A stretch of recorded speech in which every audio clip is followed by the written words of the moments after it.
아멘.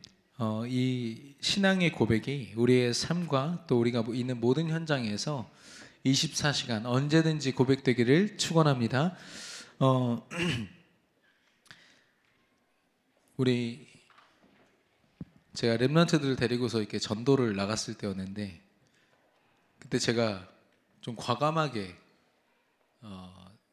이렇게 무속인 집에 가서도 제가 전도하러 왔는데요 이렇게 대놓고 얘기를 했거든요. 애들이 엄청 부끄러워하더라고요. 복음 전하는 게 왜 부끄럽냐, 무속인이 무섭대요.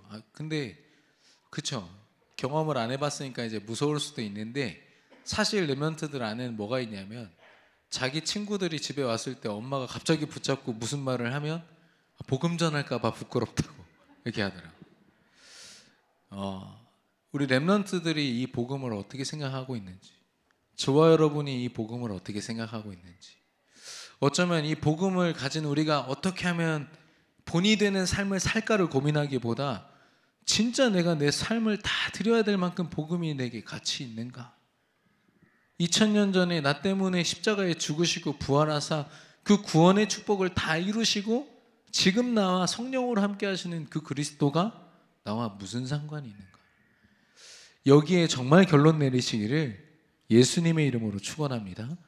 이거의 결론을 가져야 내가 어떻게 살아야 될지. 그래서 아까도 말씀드렸지만 이번 주가 아마 자아 성찰을 많이 하는 시간일 겁니다. 말씀을 보니까 행위와 믿음이 일치된다고 했는데 행위를 보니까 아니거든요. 그럼 어떻게 살죠? 네, 우리 아마 그 구역이나 각 기관에서 포럼하실 때마다 아마 이런 자아 성찰들, 그런 고백들이 막 나올 겁니다. 그런데요, 그것 때문에 행위로 돌아가시면 안 돼요. 우리가 돌아갈 곳은 말씀이고 근본이고 그리스도뿐인 줄로 믿습니다. 그래서 하나님이 결국 우리의 삶을 움직이실 때까지 우리는 오직 복음되어야 될 줄로 믿습니다. 어제도 화요 집회에서요, 계속 지금 선포되고 있는 말씀이 기도입니다. 기도. 이 말씀이 우리에게 24시간 영향을 주고 우리의 삶을 움직이는 방법은 기도밖에 없어요. 오늘 말씀을 통해서 나누겠지만 하나님이 우리에게 주신 진짜 유산은요, 예수 그리스도 복음이요, 이 복음을 믿는 믿음뿐입니다. 이 정말 가치를 발견하지 않으면 사실 우리 지금 표어도요, 생명건 예배, 헌신, 전도, 선교, 결국에는 우리 힘으로 감당해내는 굉장히 힘든 것일 수밖에 없어요. 생명을 걸어야 되는데 그게 진짜 육신적으로 생명을 걸어야만 할 수 있는, 그게 아니지 않습니까? 생명 걸 만큼 가치 있는 것이라는 거죠. 그래서 이 복음과 복음을 믿는 믿음, 이게 우리에게 전부인 줄로 믿습니다. 혹시 안 믿어지시면 그런 믿음이 있기를 축원합니다. 하나님이 그 믿음으로부터 모든 걸 시작하시는데요, 이 믿음, 이 복음과 믿음을 가지고 디아스포라, 그 당시에는 핍박 때문에 여러 가지 사정 때문에 그들이요, 때로는 카타콤으로 땅굴을 파고 500km나 되는 땅굴을 파고 살기도 했지만 저녁이 흩어져 가지고 이렇게 서로를 표시했어요. 이게 예수는 그리스도시요 하나님의 살아계신 하나님의 아들이십니다라는 그 요약이거든요. 물고기 표시, 익투스라고 하는데, 이거를 서로 표시하면서 서로를, 그러니까 누가 그리스도인인지 서로도 잘 모를 만큼 숨기고 흩어져서 있었단 말이죠. 그러니까 사실 누구도 내가 그리스도인인 걸 모르기 때문에 내가 막 살아도요, 누가 뭐라고 안 해요. 무슨 말인지 이해가 되십니까? 우리가 사실 그렇지 않아요? 교회 안에서는 우리가 복음 가지고 직분을 가지고, 저도 목사지만 이렇게 믿음 가지고 산다고 우리가 포장 얼마든지 할 수 있습니다. 근데 정말 우리가 승리해야 되는 곳은 어디냐? 현장이거든요.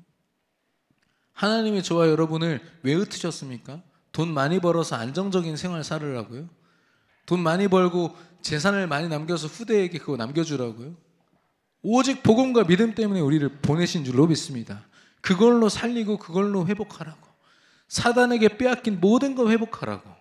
우리를 디아스포라로 보내셨어요. 이게 사실은 흩어져 있는 유대인들을 가리키는 이 단어였는데, 저는 지금은 이제 한 문화권에 있다가 흩어져 있는 그 사람들, 그 공동체를 표현한다고 합니다. 근데 이 디아스포라는요, 하나님이 주신 단어인데 복음을 가지고 있는 자들이 흩어져 있는 그것을 이야기합니다. 우리 옆 사람과 인사하겠습니다. 당신은 그리스도의 디아스포라입니다. 하나님이 저와 여러분을 그런 선교사로, 전도자로 파송하신 거예요. 우리는 강단 말씀 가지고 모여서 우리 일주일의 삶에 대한 결론을 가지고 파송되는 거예요. 그런 우리에게 삶을 두고 이제 묵상하는 중에 요한 3서 1장 2절이 가장 좀 적용하기 쉬운 것 같아요. 내 영혼이 잘된 같이, 그리고 범사가 잘 되고, 범사가 잘 된다는 말은 우리의 생각과 마음이, 정신이, 육신 강건하기를 원하노라. 우리의 몸, 육체적.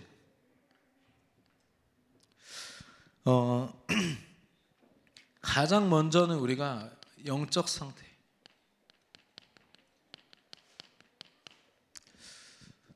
우리의 영혼이 그리스도로 말미암아 충만하지 않으면 사실 그 어떤 것으로도 그 빈 곳은 채울 수가 없는 겁니다. 그래서 에베소서 6장 12절에 보니까 우리의 싸움은 혈과 육의 싸움이 아니고 영적 싸움이라고 했어요. 저와 여러분은 지금 치열한 영적 싸움 속에 있는 겁니다. 왜냐? 우리가 안 싸운다고 안 싸우는 게 아니라 사단이란 놈이요, 믿음 가진 우리를 가만히 두진 않아요. 불신자들은 어차피 자기 손 안에 있으니까. 사실 제가 내일 이사 가거든요. 내일 새벽부터 이사, 좀 정신이 하나도 없습니다. 그런데 그 이사하는 같은 동이나 이렇게 아파트 커뮤니티 있잖아요. 하도 말이 많아서 저는 거기 이렇게 가입이 안 돼 있습니다만은, 그걸 보니까 아파트 이사도 안 갔는데 사람들이 벌써요 막 제사 드려야 된다. 지금 다른 아파트들만 순살 아파트라고 해서 다 무너지기 직전인데 우리 뭐라도 해야 된다 해가지고 막 서로 n분의 1로 돈 걷어서 제사 드리자 이러고 있어요. 손 없는 날 이사해야 된다고. 예? 손 없는 날이 뭡니까? 귀신 역사 안 하는 날이잖아요. 사람들이요, 영적인 이 잘못된 지식과 미신을 가지고요 완전히 속았어요. 근데 저희 아파트 아시다시피 최근에 이제 분양받아서 가는 그 아파트들 다 젊은 사람들이에요. 깨어있고 나름대로 자기 미래를 두고 젊음으로써 도전하는 그 사람들 속에 이미 사단이 다 자리 잡고 있는 겁니다. 어딜 가도 마찬가지겠죠. 그 속에서 우리가 다른 걸 우리가 돌보고 있다. 내가 정신을 똑바로 차리고 내 몸이 건강하면 그걸 이겨낼 수 있을까요? 보이지도 않는 사단을요. 그러나 오직 그리스도 안에서 하나님이 저와 여러분의 영혼을 돌보시고 우리의 영적인 상태를 돌보시사 싸워서 승리하는 게 아니라 싸우지 않고도 승리할 그런 축복으로 인도하실 줄로 믿습니다. 그래서 우리의 마음과 생각이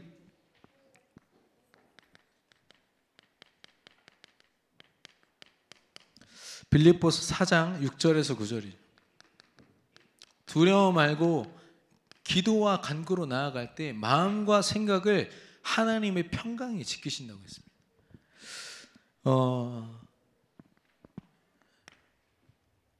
그럴 때 우리 강단의 본문에서 나왔던 것처럼 말씀을 행하는 자리에 있어서 말씀을 듣기만 하여 스스로 그 부끄러운 자리에 있지 말라 그랬거든요. 자신을 속이는 자리에 있지 말라 말씀하셨습니다. 그러니까 내 영혼이 잘돼 말씀으로 충만해지고 성령의 인도 속에 내가 기도로 인도받을 때 하나님이 우리의 마음과 생각을 지키시고 인도하실 뿐 아니라 우리의 진짜 삶이요, 우리의 건강과 우리의 모든 것들이요 하나님 안에서 부끄럽지 않은 삶을 살게 되는 겁니다. 여러분, 저는 그럴 때가 있었거든요. 정말 저는 나름대로 제 열심으로 어떤 순간을 살아냈는데 지나고 나니까 하나님 앞에 너무 부끄러운 순간, 내 생각과 내 기준으로 가득 차 있었는데 사실 보니까 하나님과는 전혀 상관없는 시간. 저 나름대로는 의미를 발견하고 보람찬 시간들이었는데 믿음으로 비춰서 보니까요, 하나님이 얼마나 안타까우셨을까. 예.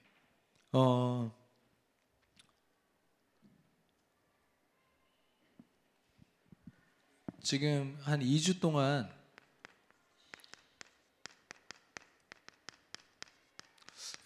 적을 건 아닌데 카이스트에서 카이스트 안에 실제로 있는 조직입니다. 실패 연구소가 있어요. 그러니까 어마어마한 연구들이 매일같이 수백 수천 건의 그런 연구들이 진행되는 카이스트 안에 이런 연구소가 있어요. 실제 소장이 있고요. 이걸 같이 진행하는데 이번 다음 주까지 2주 동안 이렇게 실패 기념 주간이에요.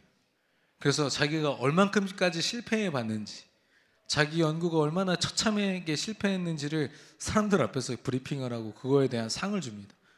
가장 안타까운 실패를 한 사람에게 상을 주고. 왜냐, 그 담당하는 실패 연구소장님의 그런 얘기를 들어보니까 이 연구들이 갑자기 성공되어지는 게 아니라 실패를 통해서, 실패를 거쳐서 결국엔 큰 작품이 되는데, 그렇게 알고 나니까 그 실패 하나조차도 너무 소중하더라는 거예요. 그래서 이걸 하게 됐다고.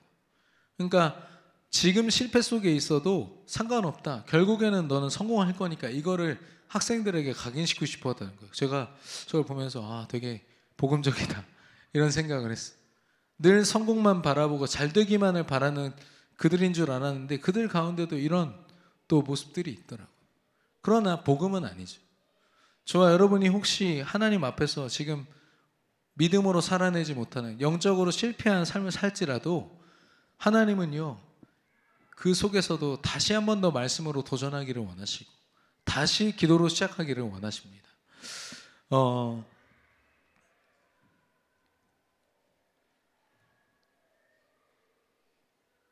이번 주에 말씀과 우리의 삶이 하나 되어지는, 그래서 어디를 가든 예수 그리스도의 그런 본으로 많은 사람들에게 복음을 증거한 증인으로, 전도자로 쓰임받게 되기를 예수님의 이름으로 축원합니다. 오늘 제목은요, 흠없는 자녀입니다. 오늘 바울은 빌립보 교회 성도들에게 흠없는 자가 되라고 지금 말씀하고 있어요. 너희가 흠없는 자다 이렇게 얘기를 하고 있거든요. 어떻게 흠이 없습니까? 우리가 아무리 믿음을 가졌지만 우리의 삶은 여러 가지 연약함과 부족함들이 다 있는 거죠.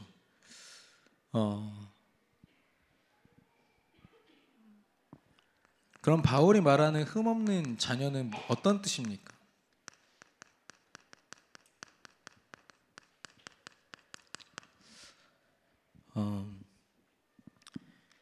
제가 어제 그 귀한 목사님들과 함께 깊은 좀 포럼을 나눴는데 아이들 교육에 대한 대화를 나눴어요. 또 목사님이 자기 큰아들이 지금 초등학교 1학년인데 홈스쿨링을 하고 있다고 하더라고요. 도저히 학교를 보낼 수가 없어서. 근데 그 포럼을 하는 가운데 되게 중요한 부분들을 듣게 됐어요. 뭐냐면은 세상이 우리 렘넌트들, 우리들을 보고 우리 렘넌트들을 볼 때 어떻게 봅니까? 우리는 늘 부족하고 연약하고 뭔가가 필요하고 뭔가를 갖춰야만 이겨낼 수 있고 성공할 수 있죠. 그러니까 렘넌트들이 배울 게 많아요. 갖춰야 될 게 많습니다. 할 게 수두룩합니다. 그러니까요, 잘 가르치는 곳, 좋은 걸 가르치는 곳, 세상이 말하는 성공의 조건을 갖출 수 있는 곳으로 보내야겠죠. 그래서 저는 기독교인인데도 불구하고요, 그 성모 마리아의 이 잘못된 신앙을 가르치는 성모초등학교, 대전에서 굉장한 사립초등학교로 유명합니다. 서로 보내려고 난리거든요. 줄 서 있습니다. 삼육초등학교, 그 예수재림교 재단에서 운영하는 거 아닙니까? 각 모든 이단이나 모든 종교 단체들은요, 자기 자기들의 그런 사상을 담은 그런 엘리트 교육 시스템들이 다 있어요. 근데 중요한 거는 영적인 배경을 모르니까 기독교인들도 다 글로 보내는 거예요. 원광대, 동국대, 단국대, 이거 다 불교 재단에서 만든 거잖아요.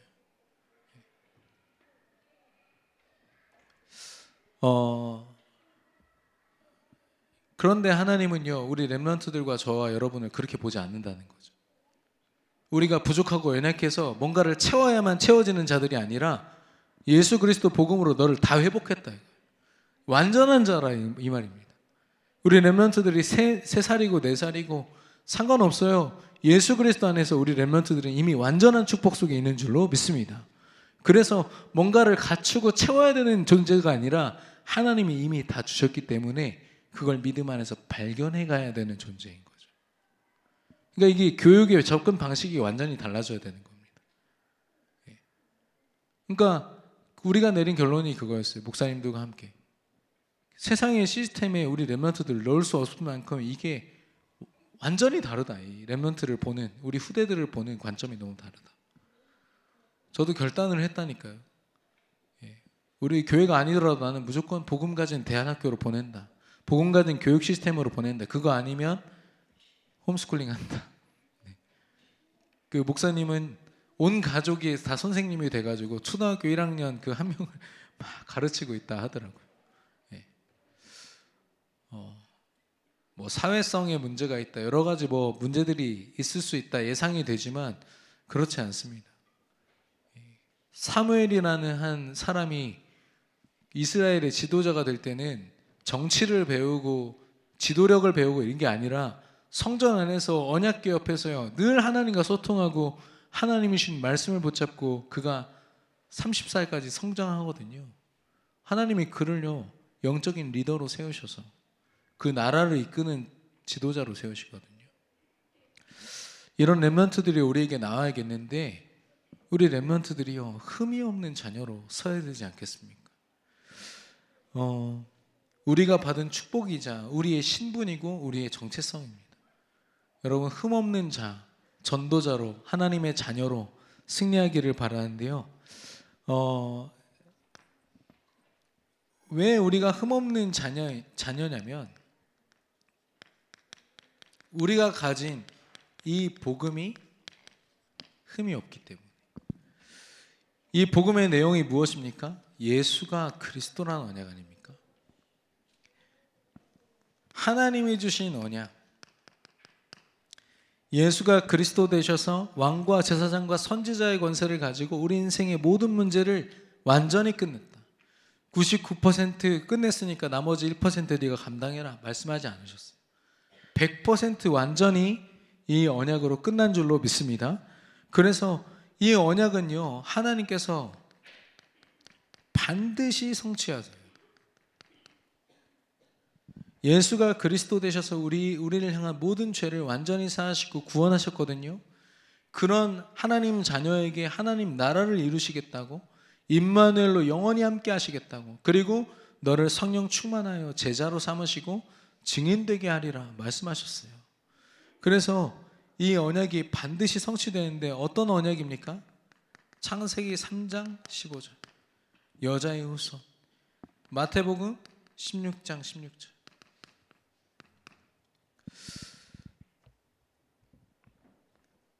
이 언약을 붙잡는 자들에게 하나님이 흠없는 완전한 배경을 허락하신대요. 그게 바로 하나님 나라요. 하나님 나라의 그 실제는 영원히 함께 하시는 거예요.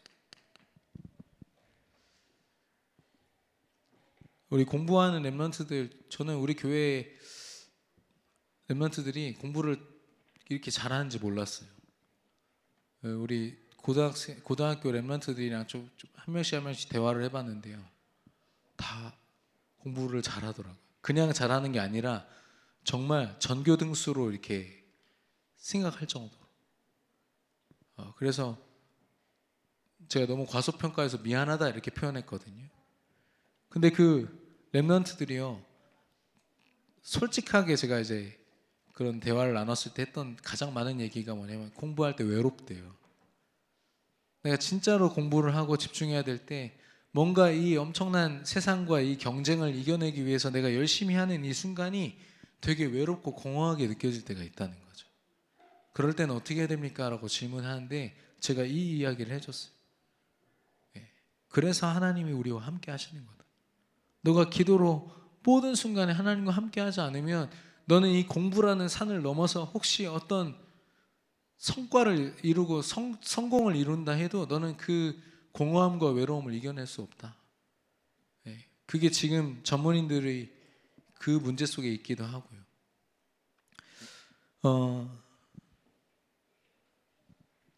전 세계 자살 명소들이 다 어디 있냐면 유명한 대학교 옆에 다 있는 거 있죠. 그 엄청난 전문인들, 그 실력을 가진 인재들이요, 한쪽으로는 죽음을 생각하고 불행을 생각할 만큼 사단이 그들을 속이고 있는 겁니다. 이사야서 7장 14절이죠. 보라, 처녀가 잉태하 아들을 낳을 것이요 그 이름을 임마누엘이라 하리라. 그 임마누엘은 하나님이 지금 우리와 함께 계시는 비밀인 줄로 믿습니다. 그래서 하나님은 이 언약을, 반드시 성취될 언약을 주시고 또 하늘 보좌의 배경, 영원히 함께 하시는 그 배경을 허락하사 우리를 정확한 방향으로 인도하시는데, 이게 바로 성령의 인도요. 성령은 그냥 우리를 인도하지 않습니다. 우리가 하나님께 인생을 맡길 때요, 하나님은 이미 모든 준비를 마치셨거든요. 우리 렘넌트들이요, 내가 뭔가를 갖춰야 된다는 생각 이전에 이 믿음을 가져야 됩니다. 하나님이 이미 나를 향한 모든 준비를 마치셨구나. 자기 몸을 제물로 드려서 하나님 앞에 제사를 드리려고 했던 이 야곱.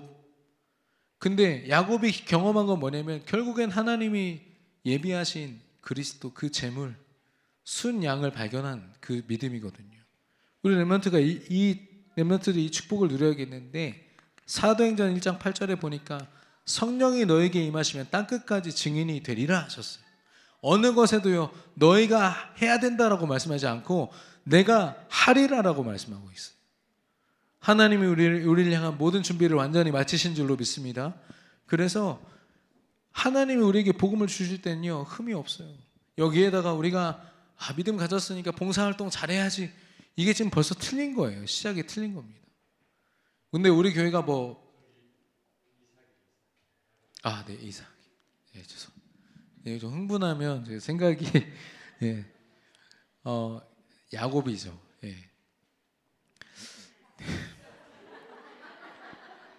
이삭이죠. 이삭. 네.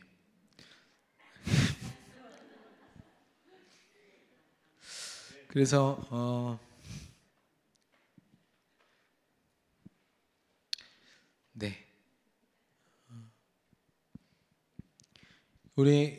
우리를 하나님이 흠없는 복음을 우리에게 허락하시고 우리를 완전한 하나님 자녀 삼으신 줄로 믿습니다. 우리가 그 믿음으로 우리 후대들을 봐야 돼요. 지금 당장은 되게 철없어 보이고 장난기 많고 우리가 보고 싶은 대로 보거든요. 그럼 벌써 실패한 겁니다. 이 렘넌트들 안에 하나님이 무궁무진한 이 흠없는 하나님의 계획을 두시고 지금도 이루고 계세요. 그래서 그 응답을 가지고 보면요, 완전히 다른 렘넌트들을 섬기게 됩니다. 그래서 우리가 비전 교육원과 또 어린이집을 하고 있고 앞으로 이제 대안학교도 하겠지만, 우리는 렘넌트들을 잘 양육하고 부족한 우리 아이들을 잘 가르쳐야 되는 사람들이 아니라 그들 안에 있는 이 어마어마한 계획들을 발견하는 시스템을 만들어야 돼요. 그런 축복 우리 교회가 누리기를 축원합니다. 그래서 이 흠없는 복음을 우리 렘넌트들이 자신의 삶으로, 자신의 믿음으로, 우리가 산업 현장에서, 우리 모든 삶의 현장에서 이 축복으로 누려야겠는데요. 중요한 건 이 복음을 가진 우리가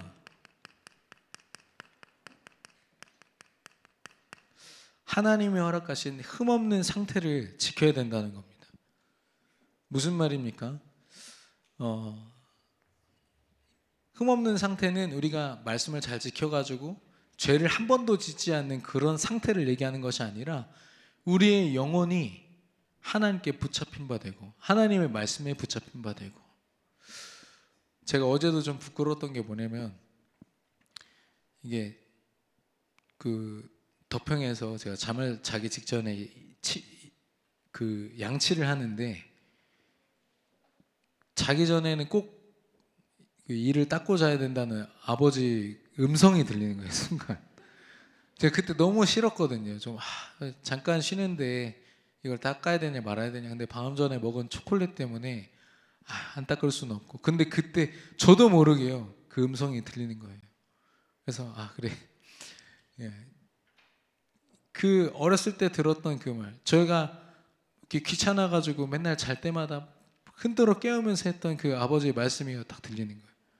저는 그게 각인이라고 생각해요. 가장 중요한 인생의 순간에요, 우리 렘넌트들에게 이 복음이 딱 떠올라야 됩니다. 예수가 그리스도지.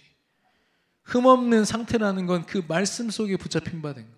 늘 말씀을 떠올리고 그 말씀을 붙잡고 살아갈 수 있는 거. 그 말씀을 붙잡고 기도할 수 있는 거. 이 말씀의 상태는요, 오직 되는 겁니다. 이 흠없는 상태는 예수가 그리스도 되신 이 언약이 내 안에 오직 되는 거예요. 예, 근데 이 오직은요 그냥 주어지지 않습니다. 계속 말씀을 묵상하고 하나님 앞에 나아갈 때 하나님이 오직이라는 믿음을 주시거든요. 이거 말고는 없구나. 이거 말고는 절대 아니구나. 이 말씀이 얼마나 달고 오묘한지. 어제도 우리 목사님들이랑 제가 이렇게 말씀을 묵상을 하는데 서로 이게 본론을 쭉 읽는 거예요. 그 녹취록을 쭉 읽고 포럼하고 이렇게 하는 거죠. 중요한 것들 밑줄 치고 잠깐 멈춰봐요 하가지고 포럼하고 하는데, 메시지 하나 갖고 포럼하는데 한 4시간 넘게 걸렸어요. 그만큼 하나님의 그 말씀 하나의 말씀 속에서 얼마나 많은 생각과 마음과 은혜를 주시는지. 여러분, 강단 말씀이요, 한 구절 한 구절 하나도 빠짐없이 여러분에게 은혜가 되고 여러분의 삶이 되기를 축원합니다. 그게 우리가 가진 흠없는 상태예요. 예, 우리의 육신 속에서 우리를 보면 부족한 게 너무 많죠. 그러나 우리가 가진 말씀은 흠이 없는 줄 믿습니다. 복음이에요. 그래서 우리의 유일성, 이 유일성을 가져야 세상과 구별된 승리를 할 수 있습니다. 예. 공부를 잘하고 실력을 갖춰 이미 불신자들 가운데 그걸 이룬 사람들이 워낙 많기 때문에요. 우리 렘넌트들이 아무리 성공을 꿈꾸고 그 분야에서 최선을 다한다 한들 그 재벌들, 그 위에 있는 자들을 이길 수가 없어요. 그러나 우리는 그들을 상대해야 되잖아요. 어떻게 상대합니까? 유일성으로. 우리가 가진 유일성은 뭐냐면 성령의 인도예요. 성령의 역사 속에 있는 거예요. 내가 지금 성령의 역사 속에 있다. 불신자들은요 절대 꿈꿀 수 없는 그 응답과 여정을 걸어가고 있는 겁니다. 우리 렘넌트들이 실력 이전에요 이 축복을 누려야겠어요. 기도를 통하여 성령 인도받기를 축원합니다. 이걸 가지고요 하나님이요 모든 걸 재창조하는 그 축복 속으로 우리를 인도하시는데, 이건 사실 당연한 겁니다. 왜냐? 모든 걸 살리는 그리스도 생명을 가지고 있죠. 오직 되어 있죠. 그걸 가지고 우리가 삶 속에서 인도받고 그런 발걸음을 통해서 하나님이 가는 곳마다 그리스도의 빛 비추게 하시는데 어떻게 치유가 안 되겠습니까? 어떻게 흑암 가득한 현장이 그냥 있을 수 있겠습니까? 빛을 비추는데요. 그래서 얼마 전에 홍대 앞에 어떤 문구가 있어요. 우리 렘넌트가 이거를 사진을 찍어서 올렸더라고요. 홍대가 어떤 곳입니까? 미대로 유명한 곳이죠. 서울 홍대가요. 미술대학이니까 이게 예술이나 이런 쪽으로 되게 뛰어난 학생들이 많은데 그 앞에 인스피레이션, 영감을 얻고 싶냐? 그러면 액상 대마초를 내가 너희 공급하겠다. 그래가지고 홈페이지랑 주소가 다 올라왔어요. 예. 근데 그거를 본 우리 그 과의 렘넌트 그 아이들이 어떤 생각을 했을까요? 마약이 어떻게? 이게 아니라 이거라도 할까? 왜냐하면 창의적인 생각들을 해내야 되잖아요. 예술 쪽은요. 이미 이 유명한 이 작곡가들이나 뮤지션들은요 마약이 합법화된 그런 미국으로 가서 마약을 하면서 그 작품을 만들어내요. 굉장히 음란하고 그런 사단에게 완전히 사로잡힌 곡들이요 또 굉장히 히트를 치죠. 그러니까 많은 사람들이요 그 사단의 영향권 안에 있게 되는 겁니다. 근데 우리 랩런트들도 마찬가지예요. 우리 초등부 랩런트들이 우리 어린이집에서 이렇게 자라서 학교에 딱 갔을 때 문화 충격이 얼마나 큰지 아십니까? 여기서는 계속 그리스도 하나님 나라 성령 충만 이것만 계속 듣다가 딱 가니까 신비 아파트 해가지고 귀신 막 계속 나오고 포켓몬스터 계속 나오고 아이들이 지금 가지고 있는 그런 문구나 그러니까 학용품이나 이런 거 다 보세요. 거기 그게 다 귀신 문화입니다. 아이돌이라는 것 자체가 우상이잖아요. 그냥 단순히 가수고 내가 좋아하는 연예인이 아니라 우상처럼 섬기는 거예요. 그 마음을 흔들어서. 사단의 엄청난 전략이 여러분 보이십니까? 그 속에서요 흠없는 상태.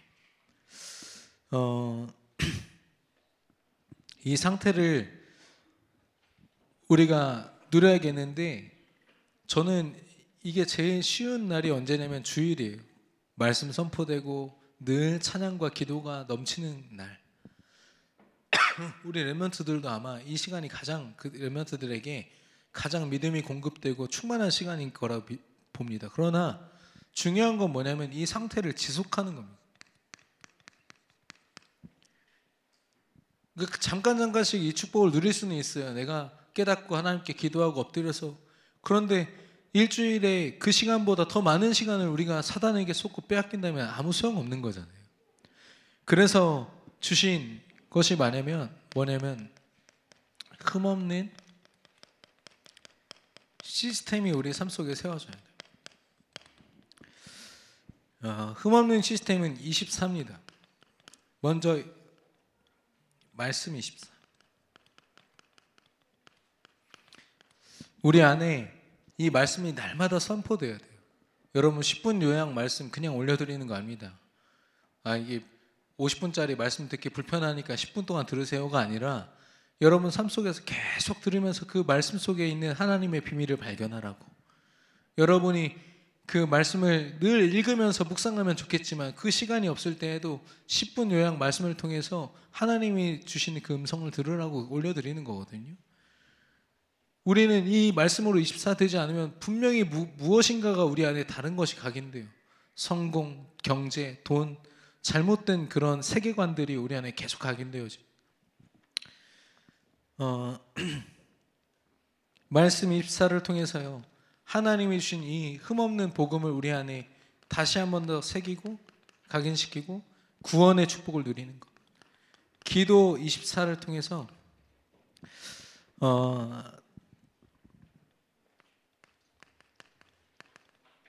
우리의 영혼과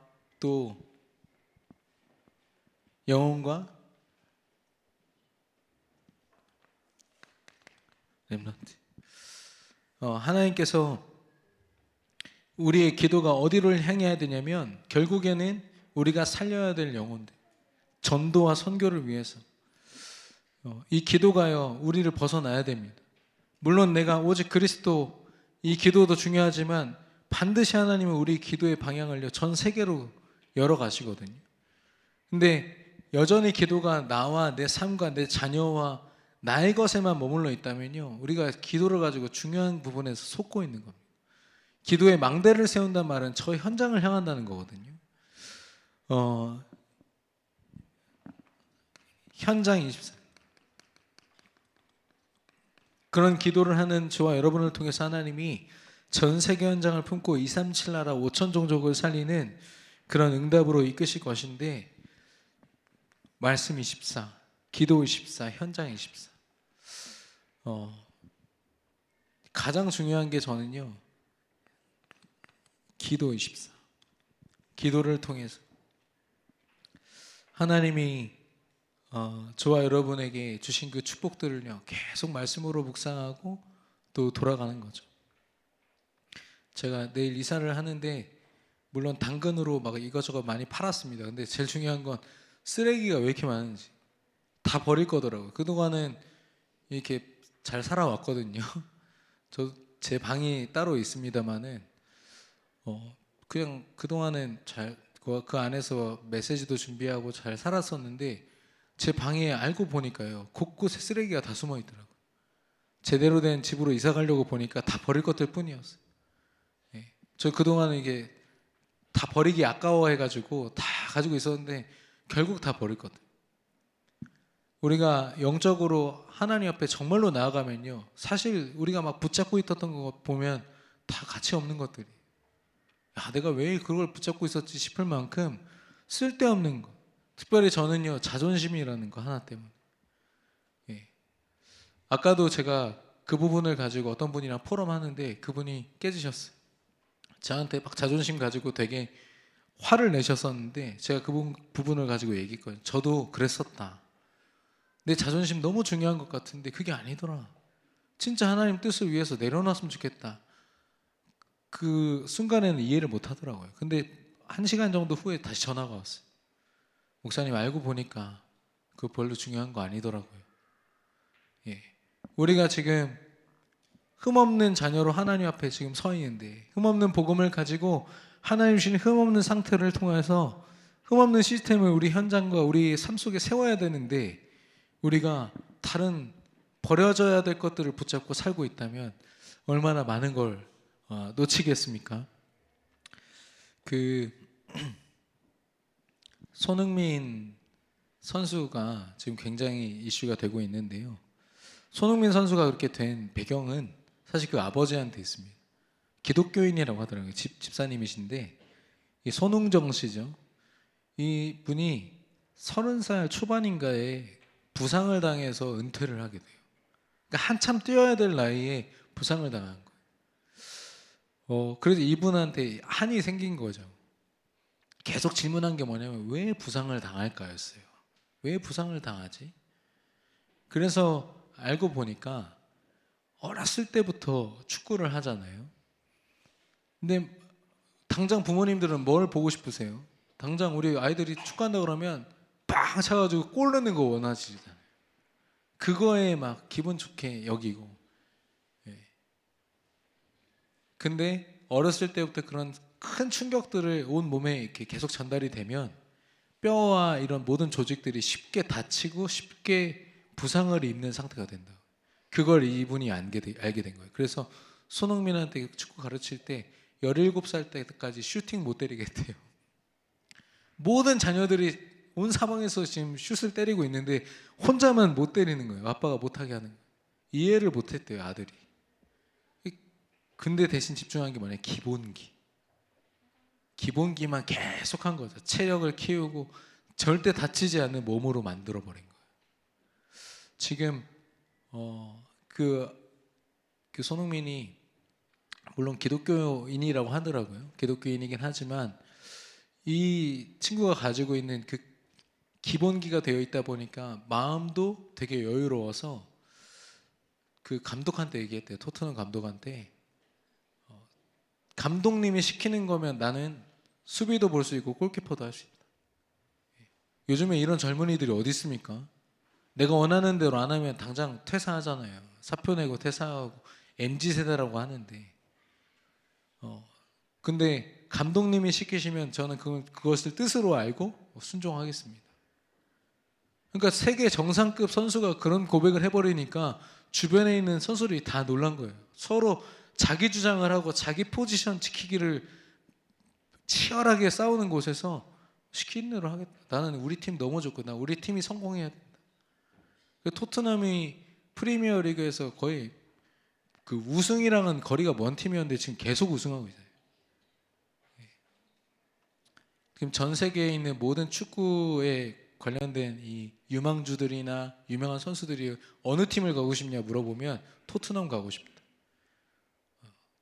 그리고 어떤 그 조사가 있는데 당신이 만약에 다리를 갖게 되면 누구의 다리를 갖고 싶냐? 1위가 손흥민 다리를 갖고 싶다 이렇게 표현했대요. 예. 제가 왜 손흥민 얘기를 계속해서 죄송합니다만은 저는 결국에는 기본기. 그 아버지가 본인의 삶의 실패를 통해서 뭘 깨달았냐면 기본기라는 걸 깨달은 거죠. 내 실패는 다른 게 아니라 기본기구. 자기 후대한테요 그것만 전달한 거예요. 진짜 축구의 정수는 기본기다. 그리고 그 기본을 감당할 수 있는 체력이다. 그게 되니까요 나머지는 되어지는 거죠. 저와 여러분이 어떻게 우리 인생을 하루하루 살아가야겠습니까? 사실 미래가 너무 중요하고 우리 인생이 중요하기 때문에 진짜 중요한 날은 오늘이거든요. 오늘을 어떻게 살아내겠습니까? 하나님이 흠없는 자녀로 살라고 말씀하셨는데 어떻게 살아내실 겁니까? 우리 후대들을 흠없는 하나님 자녀로 어떻게 키우실 겁니까? 하나님이 주신 복음으로, 성령의 인도받는 흠없는 상태로, 그리고 그 상태를 지속할 수 있는 시스템이 우리 인생 삶 가운데 세워지기를 축원합니다. 그래서 우리 후대들이요 공부를 마치고 어떤 이 인생의 성과를 딱 마치고 났을 때 하나님이 하셨습니다. 모든 게 하나님의 은혜였습니다. 고백할 수밖에 없는 그런 은혜가 있기를 바라고요. 그 전에 우리가 혹시 지금 실패되고 있는 그런 길을 걷고 있을지라도 다시 이 믿음으로 이 여정을 걸음으로 말미암아 하나님이 오늘도 나를 승리케 하셨습니다. 고백할 수 있는 우리 전도자들 되시기를 축원합니다. 결론적으로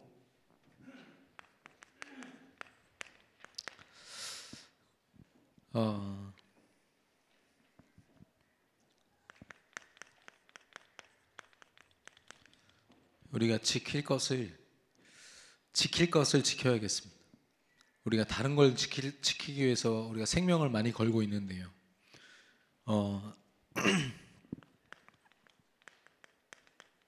먼저는 예배의 자리가 너무 중요합니다. 말씀이 선포되는 자리에서여야만 이 흠없는 복음으로부터 우리의 삶이 흠없는 삶으로 도전될 수가 있어요. 말씀이 없이는요 절대로 그 여정을 걸어갈 수 없고, 여러분도 경험해 봤지만 나를 속이는 인생이 됩니다. 나는 복음으로 렘넌트라고 말은 표현하지만 전혀 그 삶이 아닌 삶. 11월 6일에 우리가 지역 전도 캠프 하거든요. 여러분 다 참여하셨으면 좋겠습니다. 이렇게 표현하면 참여 안 하셔도 됩니다라는 표현일까 봐 제가 지금 약간 더듬었는데 다 참여하셔야 돼요. 사실 정말로 여러분 우리 같이 고민하는 거 있잖아요. 하나님이 원하시는 전도와 선교의 맛을 보는 거 우리 정말 하나 아닙니까? 복음을 가지고 있는데 사실 그 복음 안에서 생명운동이 일어나는 거 사실 제대로 보지 못했고 정말 체험하고 싶다 이런 열망이 우리 안에 있지 않습니까? 저는 그게 정말로 그걸 응답을 맛볼 수 있는 저는 기회 중에 기회가 될 거라고 저 보고요. 어쩌면 마지막 기회가 될 수도 있다. 저는 그렇게 생각합니다. 특별히 우리 교회가 지금 중요한 개혁의 시간표거든요. 우리 중직자들이 일어나서 교회의 모든 행정과 모든 사역 가운데 우리 중직자들이 세워지는 시간이에요. 그냥 행정적으로 우리가 말을 잘 해가지고 잘 세워보자가 아니라 정말 흠없는 교회로 세워야 되지 않겠습니까? 흠없는 후대를 세우는 교회 시스템으로 세워야 되지 않겠습니까? 그래서 11월 6일에 우리 전도 캠프 집회에 다 참여해 주시고 그 이후에도 4주 동안 예비 캠프로 일정들이 구체적으로 진행이 됩니다. 그리고 12월에 이제 디데이 캠프로 마무리가 되거든요. 한 달여간 여러분이 정말 생을 걸고 함께 참여해 주세요. 단순한 참여가 아니라 하나님의 말씀과 그 사명 앞에요. 여러분이 도전되셔야 돼요. 이제 집회 때문에 말씀드렸지만 예배에 생을 거죠. 우리가 진짜 지켜야 될 것은 예배입니다. 예배하는 나의 모습. 근데 이 예배가요 우리 삶 속에도 24 예배로 드려질 수 있다니까요. 기도입니다. 기도. 하나님의 말씀을 묵상하는 기도를 통해서 우리는 날마다 하나님을 예배할 수 있어요. 하나님께 영광 돌릴 수 있고요. 이 말씀을 붙잡고 기도하는 걸 요즘 유행하는 말로 망대라고 얘기하거든요. 제가 함경준 장로님이랑 같이 일본 갔을 때 나고야 성에 갔는데 중앙에 있는 큰 성을 지키는 그 망대들이 있더라고요. 거기는 야구라라고 하나요? 야구라? 그래서 망대가 야구라예요. 거의 일본어로. 근데 그 망대가 저는 예전에는 등대라고도 생각을 했었고요. 또 이렇게 그 처소에 군인들이 올라가서 이렇게 창 들고 서 있다가 저기다 하는 거, 그런 좁은 장소인 줄 알았는데 어마어마하게 커요. 제가 볼 때는 우리 소예배실만 할 것 같아요. 소예배실보다 더 크지 않을까, 그 장소 하나가. 알고 보니까요, 망대라는 곳이 단순히 여러 가지 기능이 있는데 먼저는 적들을 살피는 곳입니다. 높은 곳에서 적들을 보니까요, 정확하게 적들이 어떻게 움직여지는 걸 보죠. 그리고 그 지휘관들이 거기에 다 모여서 회의를 합니다. 어떻게 이길지, 어떻게 싸울지를 전략 회의를 하는 곳이고요. 또 거기서 진두지휘를 해서 군사들을 보내고 실제로 싸우기도 하고, 그리고 망대가 얼만큼 중요하냐면 혹시 수세에 몰릴 때 최후의 보루로서 그 안에 백성들이나 또 나라를 보호하는 마지막 장소가 망대다, 이렇게 또 표현하더라고요. 그때 그걸 보고서요, 기도의 망대를 세운다는 건 굉장히 큰 의미구나. 단순히 우리가 파수꾼으로서 좀 지킨다 혹은 기도한다 이렇게 망대를 생각했지만, 망대라는 건 정말 엄청난 거예요. 우리 가정과 현장에 저와 여러분 통해서 망대가 세워지기를 축원합니다. 기도를 통해서 영적인 망대가 세워졌다. 그 가정은 절대로 사단이 틈탈 수가 없죠. 그 회사와 현장은요, 절대로 사단이 틈탈 수 없는 현장이 되는 겁니다.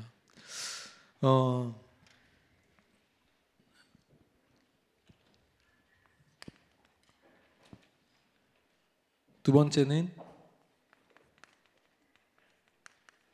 지킬 것이 있다면 버릴 것이 있겠죠. 우리가 무엇을 지키고 무엇을 버려야 될지, 내 생각을 따라서 가는 것이 아니라 하나님의 생각을 쫓아가야 됩니다. 우리 기준으로 살아가면요, 반드시 실패하게 되어 있습니다. 그러나 하나님의 기준, 복음을 가지고 우리가 살아가면 하나님은 실패 없는 인생을 우리에게 허락하시는데, 우리 렘넌트들도 마찬가지지만 우리가 착각할 때가 있어요.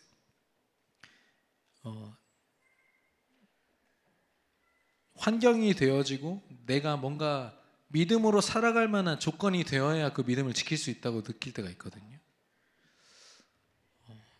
그러니까 그 생각 속에 있다 보니까 중요한 이 믿음의 실패를 경험했을 때, 저 사람 때문에가 나오는 거예요.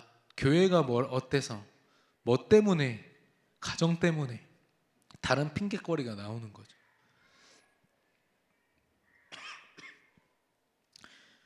근데 하나님은 한 번도 믿음을 가질 만한 환경을 허락하셔서 믿음을 주신 적이 없어요. 요셉이라는 사람이요, 진짜 믿음을 가지고 승리하고 이 기도의 망대를 세웠던 곳은 노예로 팔려간 애굽 현장이었습니다. 소망이 없고 희망이 없어요. 완전한 복음을 가지고 흠없는 자녀의 그 축복을 노예의 자리에서 누린 겁니다. 다니엘은 포로로 끌려가서 그랬고요, 바울은 속국된 상태에서 그 축복을 누렸습니다.